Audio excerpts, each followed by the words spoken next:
The Philippines is one of the countries with the richest history in the world. To make this as easy to understand as possible, I'll try to keep this under 10 minutes. Welcome to my channel. Please subscribe for more videos like this. Let's start with the pre-colonial period. As far back as 35,000 years, people have lived in the Philippines. These people are called the Ita. At this time, the Philippines was covered in rainforest and inhabited by various tribes. But these people weren't alone.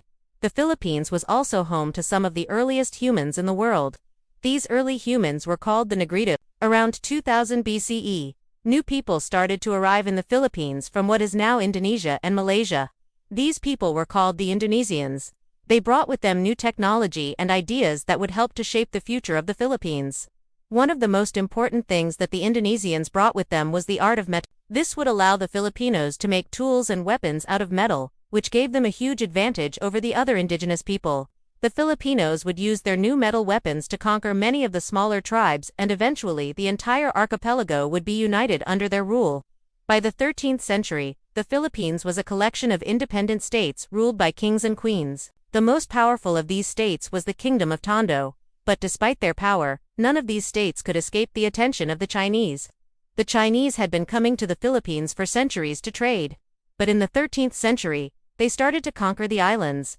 The Chinese occupation of the Philippines would last for several hundred years. In the meantime, another power was rising in the Pacific, the Spanish. Unlike the Chinese, the Spanish had a much more sinister plan for the Philippines. When they arrived, they began to enslave the Filipinos and force them to work in the mines and on the plantations.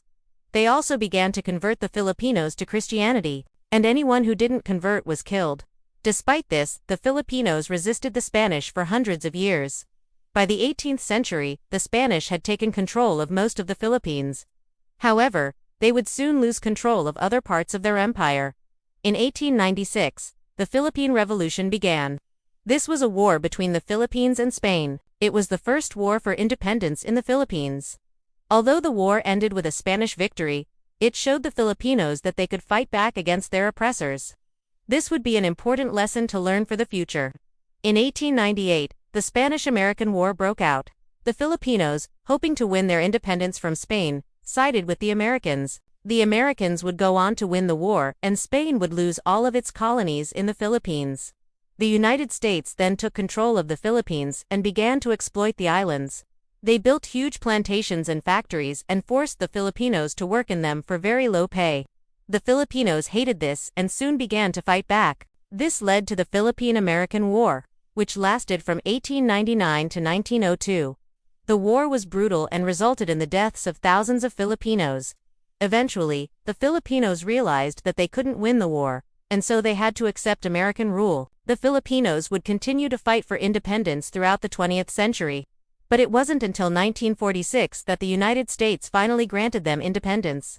In the aftermath of World War II, the Philippines began to rebuild. The country was devastated and millions of people had been killed, but the Filipinos were determined to create a better future for themselves. They drafted a new constitution and established a democracy. The Philippines also began to develop close ties with the United States and other Western countries. In the years since then, the Philippines has become a thriving democracy and one of the fastest-growing economies in Asia. But with all of that being said, the Philippines still has a long way to go.